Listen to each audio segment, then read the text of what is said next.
Hey guys, how are you doing today? I hope that you're doing amazing and fantastic and wonderful. Look, I have a Velociraptor shirt. Sorry, I'm just in a good mood. Alex is going down for a nap. We will have a sous chef with us today. Nick is in his rocker over there, so you might see a little bitty hand every now and then. But today we are going to do a spoilery review of A Matter of Life and Death, the second book in the Bake Shop Mystery series by Ellie Alexander. Now, I put 3 different polls up. One on Instagram, I think? No. One on Fable, one on YouTube, and then one on my Patreon account on what recipe you guys wanted me to make. Now, I added all those up, averaged everything up, and you guys wanted me to make Luscious Linda's banana cream pudding. So it's right here. But yeah, we're gonna talk about this book while I make the recipe. So I have everything set up.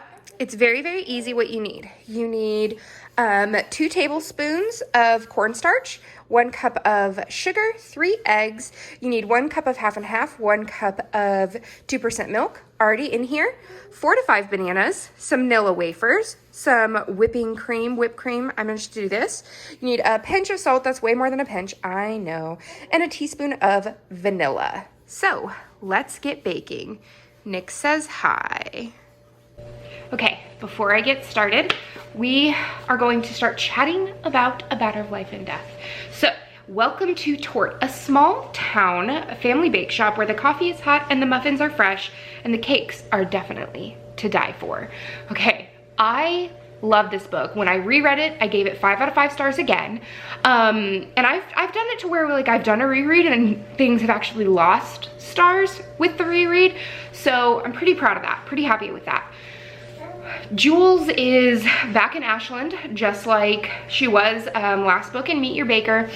And in Meet Your Baker, we found out that that Torte was not doing well. Not that it wasn't doing well, but Helen, her mom, had been sending and giving like free goods and free like food and things like that, and not actually meeting her bottom line.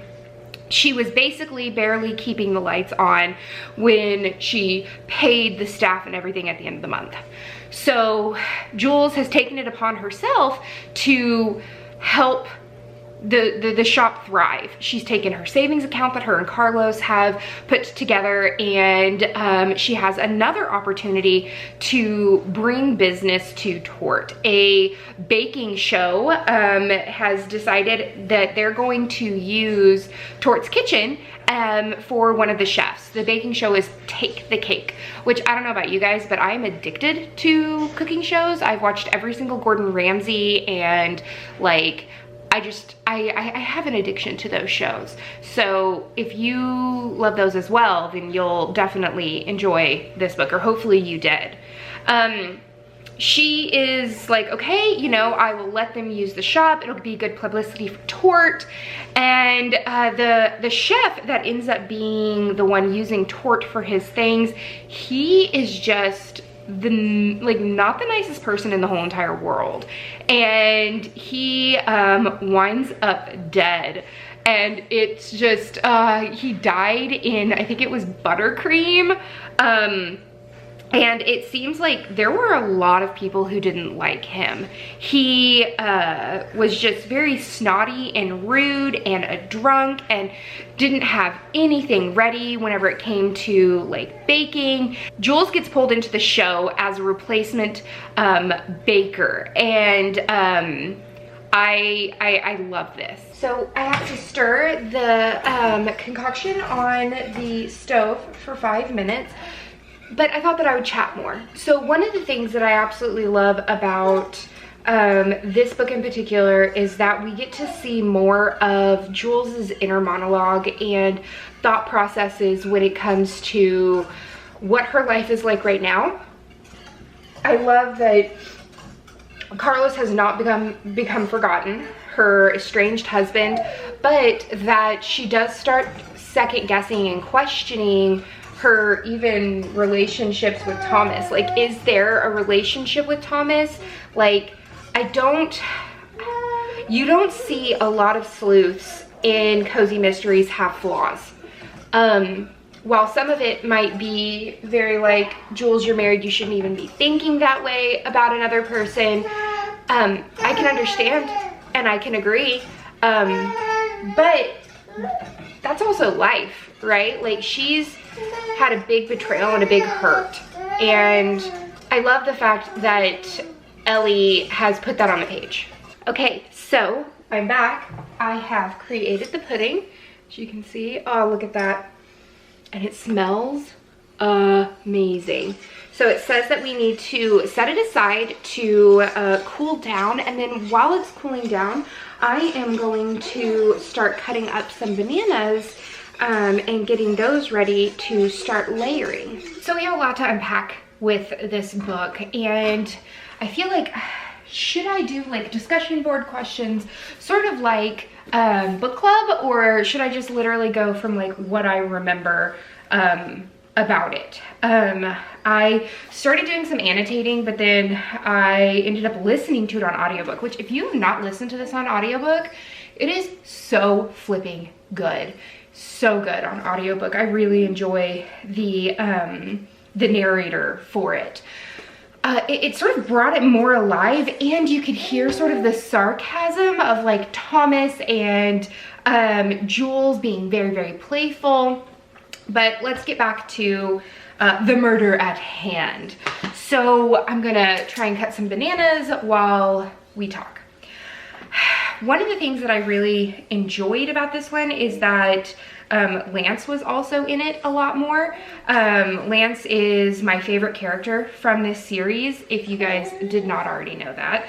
I love his feistiness, I love his sassiness, and the fact that like he never stops Jules from trying to do any of her sleuthing. He actually encourages her, which I can appreciate. I can appreciate a good BFF being like, all right, let's get in trouble together. There's a lot of like other dynamics going on. We've got Stephanie and Sterling, who are sort of having a romantic relationship, but then not.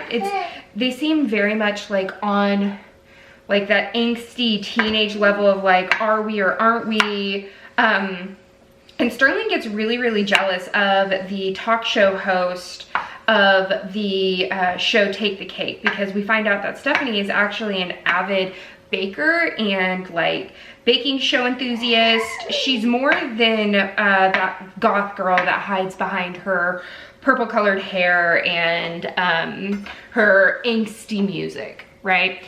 And Sterling, I think, is a little older than Stephanie and is really trying to like figure out who he is. Jules is finding out that he's actually a very, very good cook and has been having him help out at the shop when it comes to making things. So we've got a lot going on. Jules is now a part of the show. She's getting really, really good and having making all of her ingredients, which is great for the store. The winner of the show gets $25,000, which to Jules is like, okay, it's worth putting up with all of these drama TV stars, because that could be something that could help Torte buy new stoves, and there's just a lot to unpack and unravel with that, right? And so that's really, really good. So she actually replaced Ashland's own chef. When Marco died, he was just not a nice person. Richard Lord actually takes the place of him, and I can't stand Richard Lord. Like, Ellie has been very, very good at writing a character that I despise and that I hope like dies every time I read a book of hers. I know that's horrible of me, and I know that Jules needs to have an adversary, and she did a very, very good adversary, if you ask me. But so Richard Lord knows that he's no baker. I mean, everything that goes into the Mary Windsor is something that has been purchased from like a Costco or like something like that, like not something that has actually been an artisan made goodie, basically, right? We've got a lot going on, and I'm going to pause right now because I've just finished cutting up the bananas, and we can talk more after I build some layers.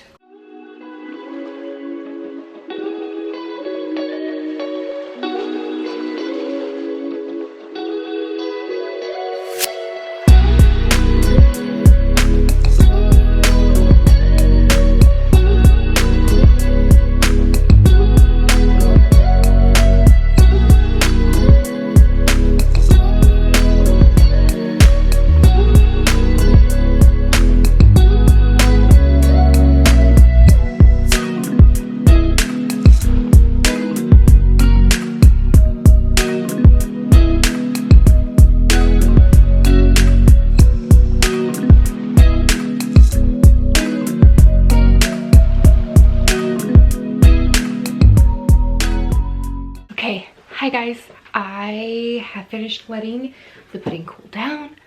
I stacked all of them. I got it all nice and neat. And now it's time for the taste test. Let's see if it is as good as I hope it is. I've got banana, I've got the pudding, got some whipped cream. That is amazing. Oh my gosh. Like, I didn't know if, I've never made banana pudding from scratch before, and this was too easy to make. I can really taste the Mexican vanilla that Aaron and I got during our honeymoon. Oh my goodness, yeah. This is really good. I'm gonna let that sit over there, though I really wanna just like finish it, but we gotta finish up our conversation. So we've got Jules in the show, we've got Richard Lord in the show. He gets kicked out, and Jules is really trying to figure out what happened to Marco, and who has like a grudge against him and all of those things, right? And there are times where she's getting attacked and it ends up getting hurt, and like Ellie's really good at writing those very, very tense kind of scenes, right? And I thought that she did a really good job, as well as like making sure that the character growth and development is still there. So like watching Helen and Jules become the mother and daughter team that they were before all of this happened, before she left, before any of those kind of things, right? People are loving Jules's food so much that like the director guy keeps saying how he's gonna steal her to make her own show, and how her and Helen can be like their own mother-daughter show, and Jules and Helen aren't going to do that at all. That's not the type of women they are. They love baking. They love being, what is that, Courtney? Guys, I'm a mess. They love being a part of that whole entire thing. And so Jules is adamant, like, no, I'm doing this as a favor to you, and as a way to get like publicity and things like that for Torte. But she's like, I'm not doing anything extra. I'm not signing a contract.